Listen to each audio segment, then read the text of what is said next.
Welcome to Video Village. I'm Mihir Shah, and today we are going back in time, once to 2006 and once to the 1950s, I guess. This is Saltburn and Priscilla. Let's get into it.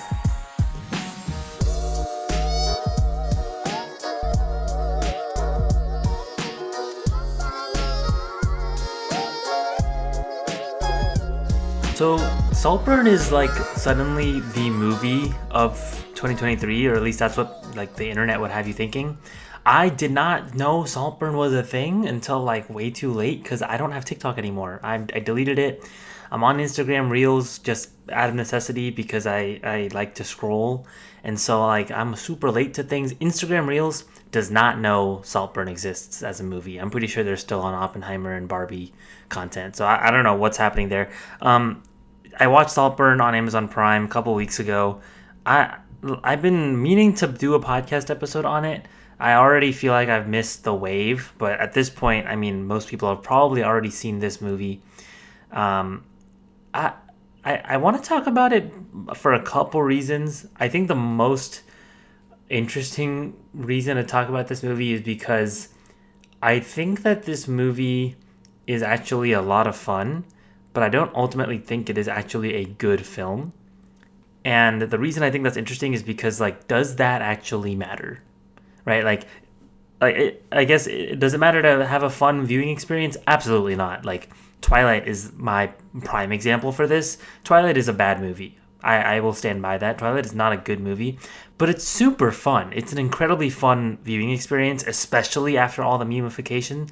But like, even if you aren't aware of the memes, it's really funny. It's really like entertaining to like make fun of, I guess. So like that in and of itself makes for a really fun time, right? Like you have like hot people on screen, a really silly premise, and like pretty like cheesy action, and you walk away smiling. So like, does it matter that ultimately the story was like pretty silly and the effects are pretty bad? Like, I don't know, maybe not.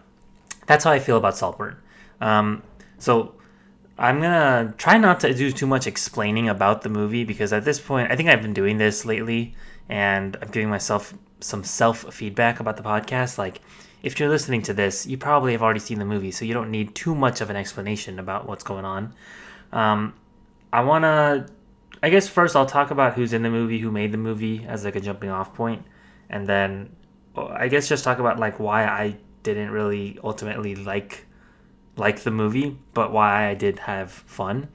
And then, of course, we'll take a quick break and then we'll do the same thing for Priscilla. Okay, so Saltburn was written and directed by Emerald Fennell, who in 2021 won an Academy Award for Best Screenplay for a movie called Promising Young Woman. And that movie I have not seen. I've heard it's good. It basically is, I think, about a sexual assault and a woman kind of taking revenge on the people who did that to her. That's like coming from somebody who does not know anything about that film, so take that with a grain of salt. But Emerald Fennell is back. She has written, produced, and directed this movie.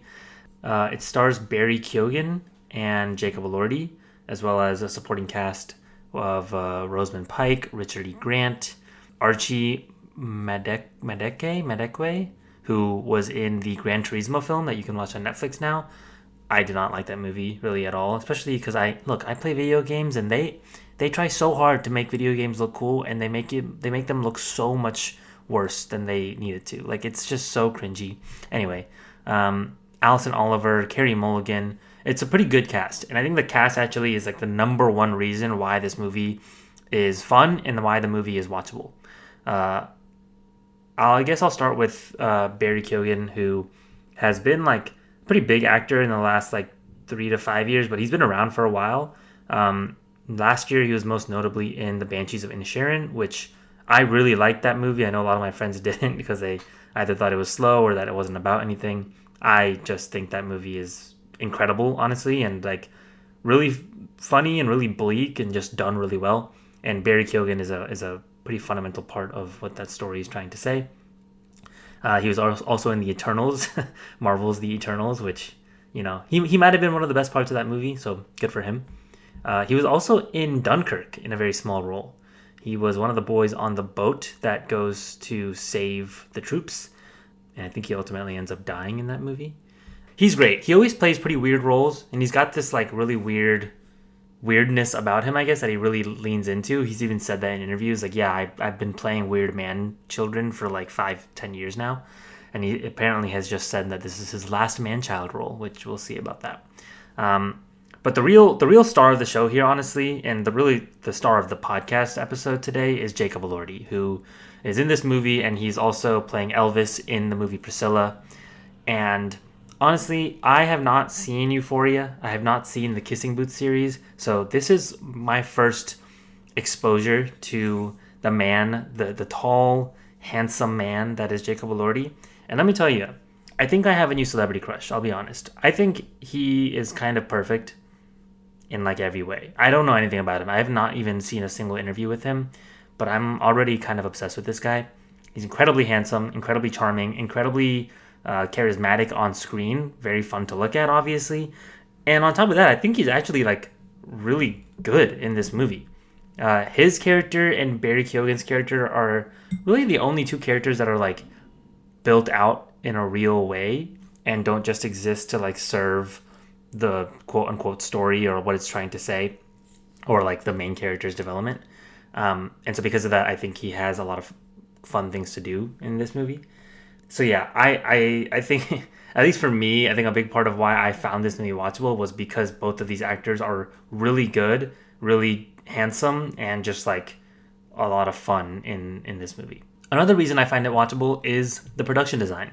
This movie takes place A, at Oxford, and B, at like an incredibly wealthy estate, which means that you're going to have incredibly lavish sets, and you're going to have characters having a lot of fun in the summertime while they're wealthy and eating well and drinking well and just hanging out with no responsibilities.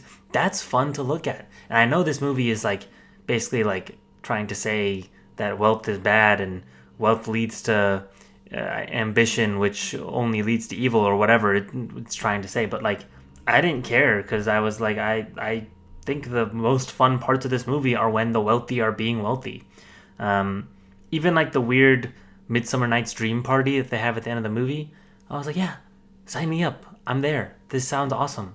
Yeah, so I mean, this movie is like, it starts out like you think you know what is going on, where, you know, Barry Keoghan's character, Oliver Quick, is poor. He's a scholarship student at Oxford, and his parents are addicts. I guess his dad is dead, and his mom is an addict.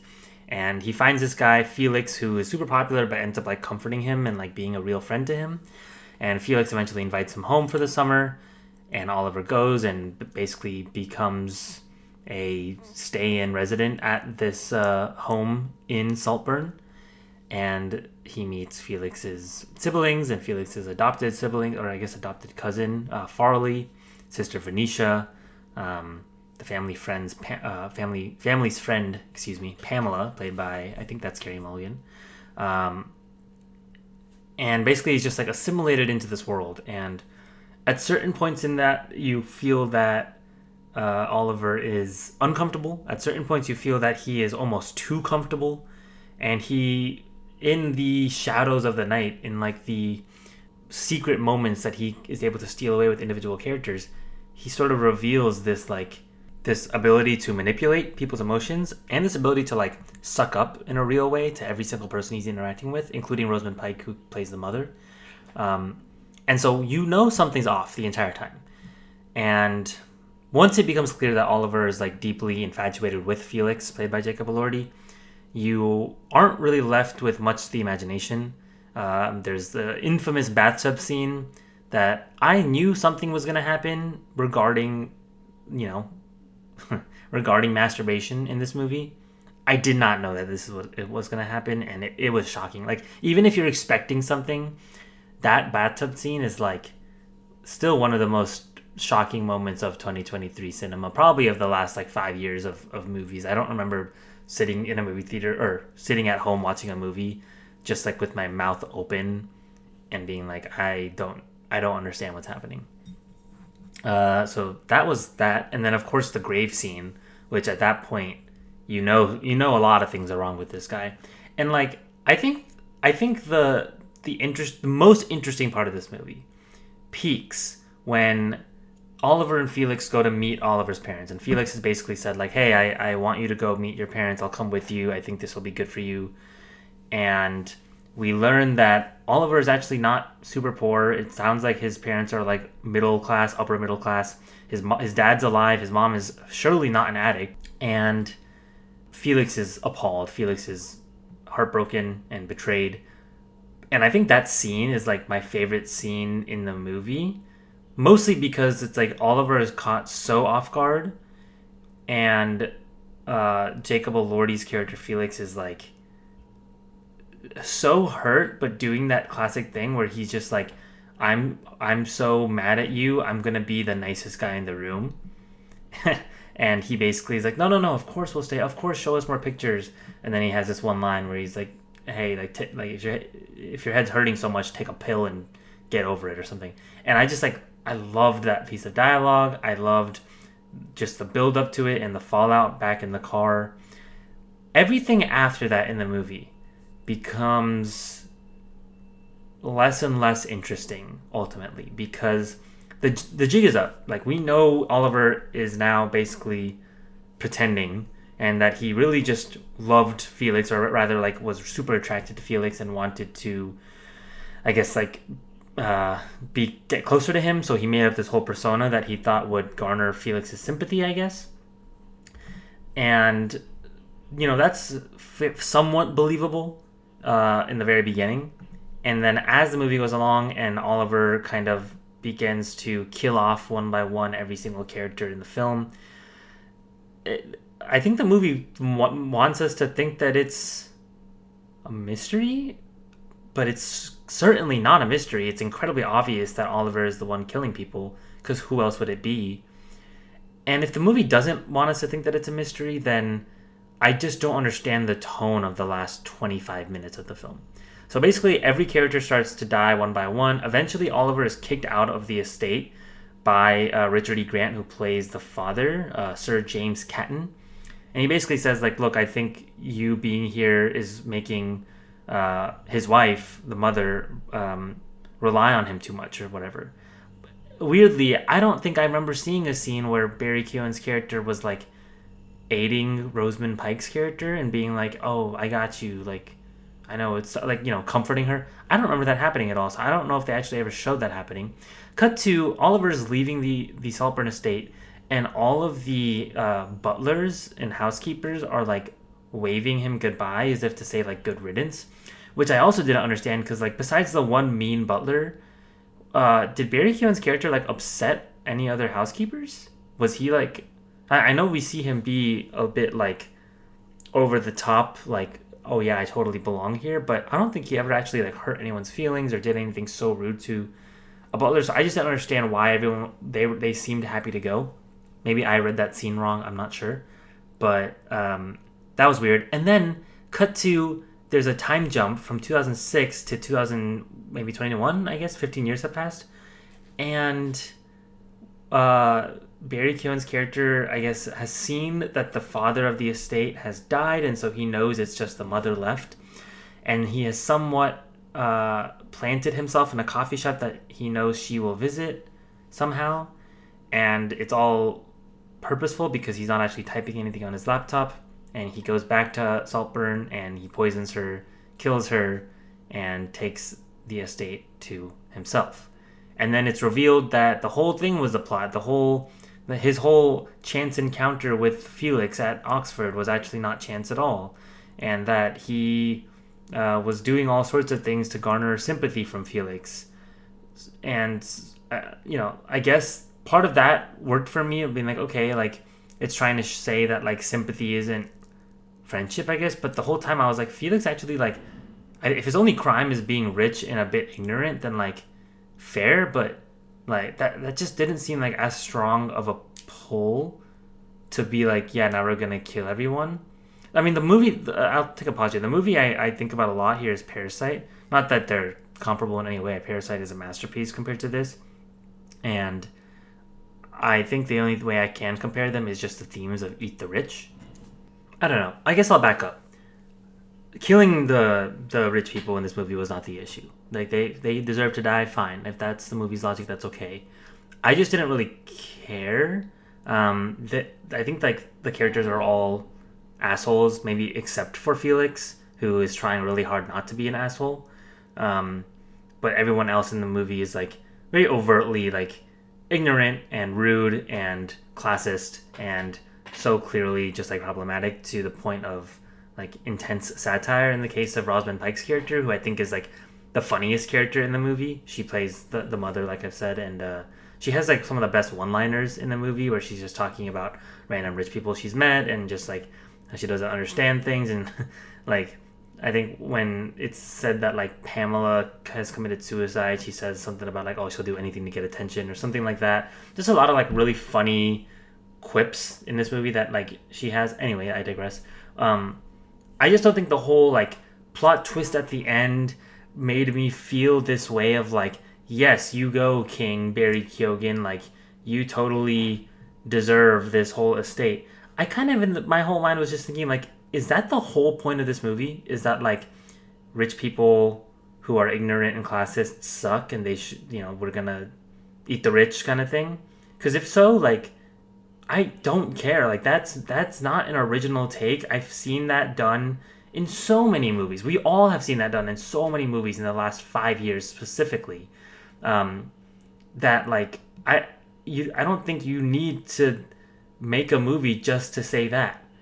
I think that there needed to be a lot more specificity in what the writing was actually trying to get across because I don't think it really got across any like salient point. I think there's small hints in there, specifically in the dialogue that these rich characters are saying, but to me that comes across as more like quippy or like small character work rather than like the whole film's theme. I also just don't think that Emerald Fennell knew what Oliver Quick, the character, like the whole deal with him was. What was the point of him? Okay, he pretended to be poor. So what? Like, who is this guy? And then like, what happens in that 15-year gap when he leaves Saltburn and then randomly finds Rosamund Pike's character back in the coffee shop? Like, what did he do for 15 years? And was he just waiting and twiddling his thumbs? Like, I just don't understand like the arc of this movie and what it was trying to say. I was just like confused and honestly a bit bored at the end. Pretty much like once people started dying and I knew that okay, everyone's gonna die now, I was just kind of like waiting for the movie to be over. I really don't think that the ending of this movie serves it well at all, but I think like the premise was incredible, the characters were incredible, and a lot of the production is incredible. I just think that like fundamentally this story just does not work. So I guess going back to the production piece, some people I left out. First of all, this movie was co-produced by Margot Robbie, who is also responsible for producing or co-producing Barbie, which is kind of absurd because Saltburn is one of the biggest movies of the year. Not necessarily by box office, but certainly by the number of people who have watched this movie on Amazon Prime and in theaters.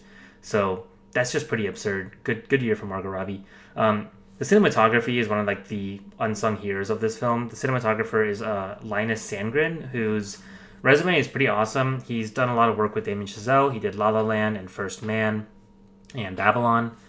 I think he's also done No Time to Die, which was the final James Bond film with Daniel Craig, and Don't Look Up, which was a Leo DiCaprio climate change film by Adam McKay, among others. So he's just like one of the best cinematographers working in Hollywood, and I love his work on Damien Chazelle's movies. And honestly, I loved his work on this movie. I think the cinematography is like probably the best department in this film.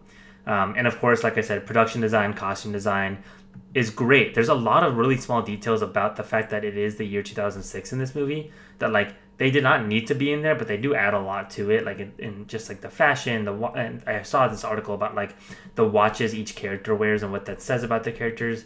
So there's a lot of detail put into that, a lot of time put into that, that can be appreciated, which is great. Like I'm a Bollywood fan. I think Bollywood, a big part about loving Bollywood movies is loving the different departments as opposed to the story, right? Like you can watch a movie like, oh gosh, I won't name names, any Bollywood movie really, and be like underwhelmed by the story at times, but you will rarely be underwhelmed by the costume design. You'll rarely be underwhelmed by the production design. And again, is it okay to, love parts of a movie that ultimately doesn't work? Yeah, of course. Of course. So, like, I think that all worked great. I'm not really sure what else to talk about with this film, which is why I'm like confused as to how it's such a big topic of conversation on social media. I guess like I think Eat the Rich movies end up being incredibly popular. In 2022, we had The Menu, which was one of the biggest movies of the year, and we had Triangle of Sadness, which ultimately went on to get a lot of Oscar nominations, including Best Director. Um, Both of those movies, I think, were like good, not great. I think The Menu was a lot of fun. Um, and I think as a society, we love Eat the Rich movies, especially in the last 5 to 10 years. We've really come around on them, and there's always at least one or two every year. Saltburn is certainly one of the big ones this year. But yeah, I don't know what people are talking about, honestly. Like, even like the structure of this film, where like some sociopath comes into a rich society and then wreaks havoc. That's been done a handful of times too. Most notably, The Talented Mr. Ripley, which is based on a novel that came out in the 50s, but it's a movie that came out in the late 1900s, I think 1998, 1999. Matt Damon, Jude Law, and Gwyneth Paltrow. That movie is like good. And this is basically just that, with like a few other things thrown in. To which I say, like, why did you need to make this film? I just don't understand. It's okay to take a movie and riff on it, but like then riff on it. Don't just not add anything. Don't not add your own personality or point of view to the film. I just didn't get it. But hey, Jacob Elordi's hot, so who gives a shit? Yeah, I don't really know what else to say. I guess I'll end with like award stuff. This movie got some acting nominations at the Golden Globes. This movie got a lot of acting nominations at the BAFTAs, which like the BAFTAs are weird. If you don't know what the BAFTAs are, they're the British Academy Film Awards. Basically the Oscars for Britain, and they often like have weird things go on where they don't reward certain films or certain people. And I don't know much about them to criticize them. Like one good example is this year's like Lily Gladstone in Killers of the Flower Moon was not nominated for Best Actress this year. So like that's pretty absurd because she's literally like the best actress in any movie this year, period. So I just don't understand. But anyway, the BAFTAs love this movie. I really hope the Oscars don't, but I'm sure that the Oscars will nominate it in some category, which, will probably just help viewership at the very least, but they probably won't win. So that's all I'll say about that. Saltburn, go watch it on Amazon Prime because Jacob Elordi is hot. Let's take a quick break and talk about the movie Priscilla.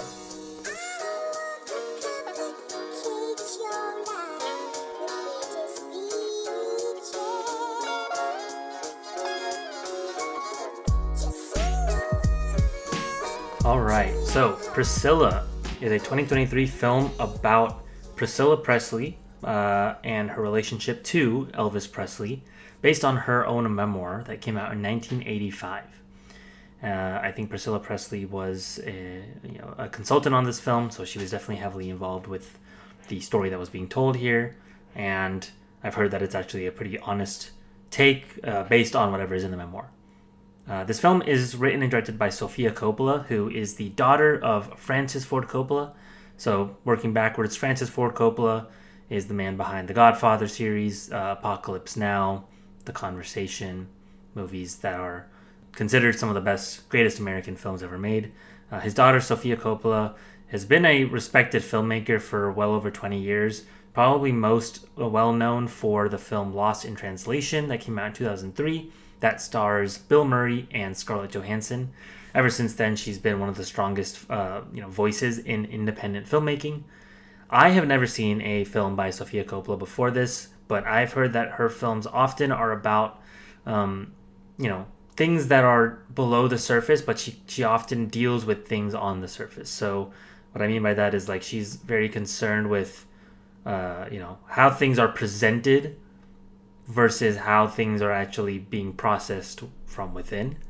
And I think that like basically suits the subject matter of Priscilla Presley perfectly, who is living in this fairy tale dream world of being Elvis Presley's girl, when in reality she was 14 years old when she first met him, was groomed for years, and then was basically emotionally abused for the whole span of her entire relationship. This movie also stars Jacob Elordi as Elvis Presley, who, like, first of all, crazy. I'm sure if you were a fan of Euphoria or knew him before, you'd probably be like, how on earth is he going to pull that off? Again, I didn't know anything about this guy before I saw Saltburn and Priscilla. I thought he was incredible as Elvis. The key here is that like you only see Elvis perform like one time in this movie, and his back is to the camera. The entire film takes place in domestic settings, and so like domestic Elvis in his home, dude. Jacob Elordi is incredible at this. He's tall, he's incredibly charismatic, and he. Am I in love with this guy? I feel like I've said those words probably 7 times already in the last 30 minutes. I think I am. I just thought he was really good. I'll move on. Priscilla is played by Kaylee Spaney.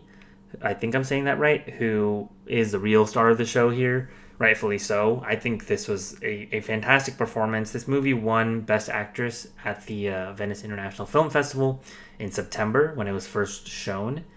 And so I think since then there was a little bit of an awards buzz around her. I'm not sure if she'll actually get the Oscar nomination, but it's still, it's still up in the air. The Oscars love biopics, as we can see from, Elvis getting nominated for like 11 awards last year or whatever. This movie is way better than Elvis, by the way. So if you didn't like Elvis, you might like this movie. That's in terms of like below the line stuff. I'm not too familiar with anyone working on this film outside of Sofia Coppola. But I'll just talk about the actual movie. I thought it was pretty great. It follows Priscilla from when she was literally 14 years old in 9th grade, and she was invited to go see Elvis because one of Elvis's, like, I guess, co-workers or someone who worked for Elvis, some older guy, spotted her in a diner and was like, oh, Elvis would like you. Brought her to Elvis. Elvis invited her back a couple of times and then started a relationship with this with this girl until she was a woman.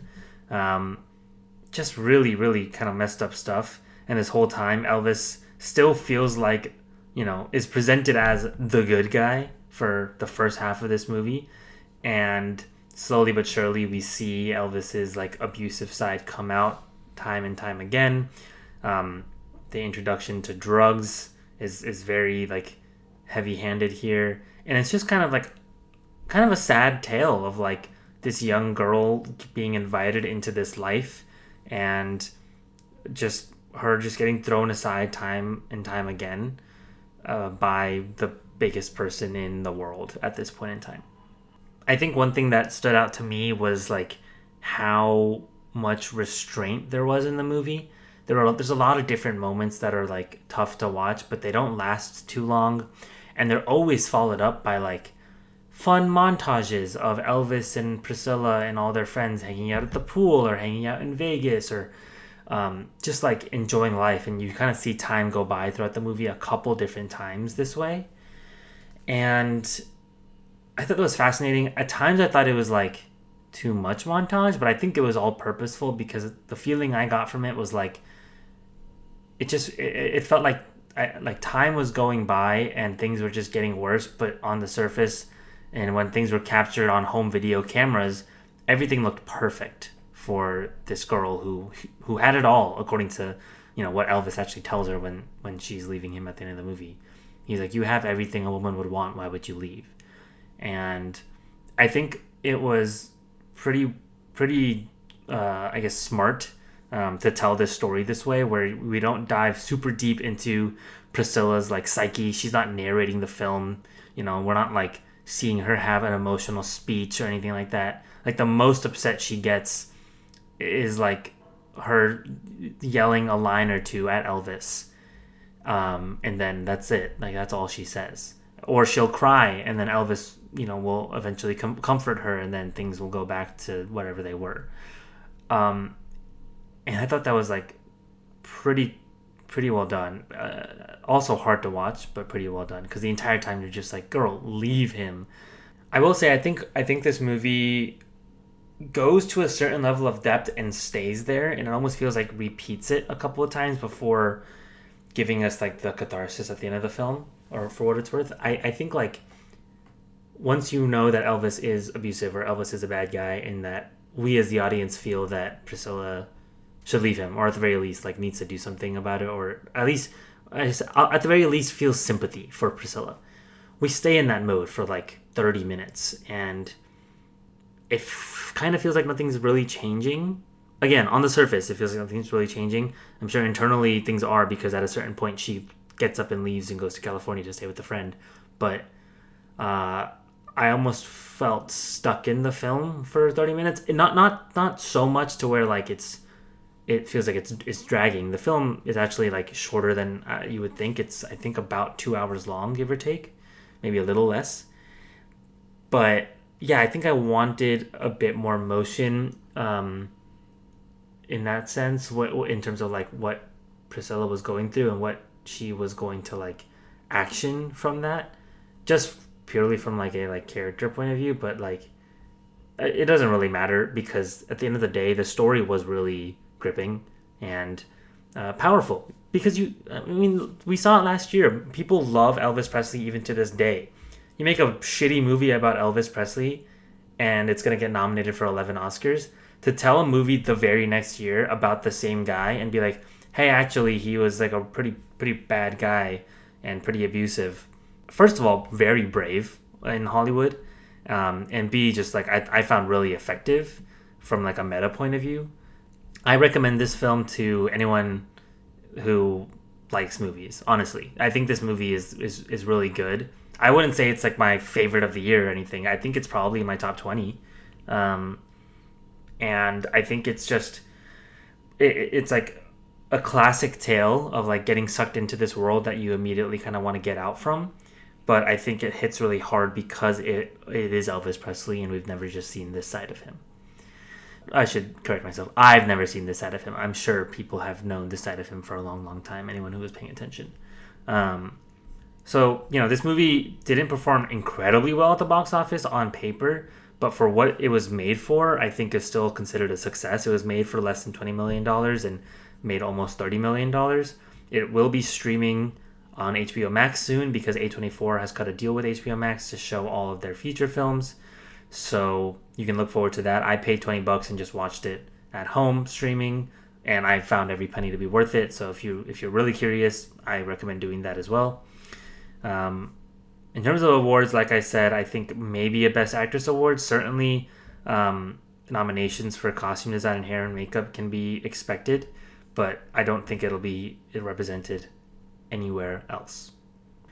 Yeah, it's an interesting dichotomy of like Jacob Elordi films, because Saltburn is a lot of fun but a bad movie, but this is not as fun and just a good movie. And it goes to show that like I think it's foolish to judge a movie based on how entertaining it is, but it's also foolish to say that a movie needs to have a ton to say in order to be worth watching.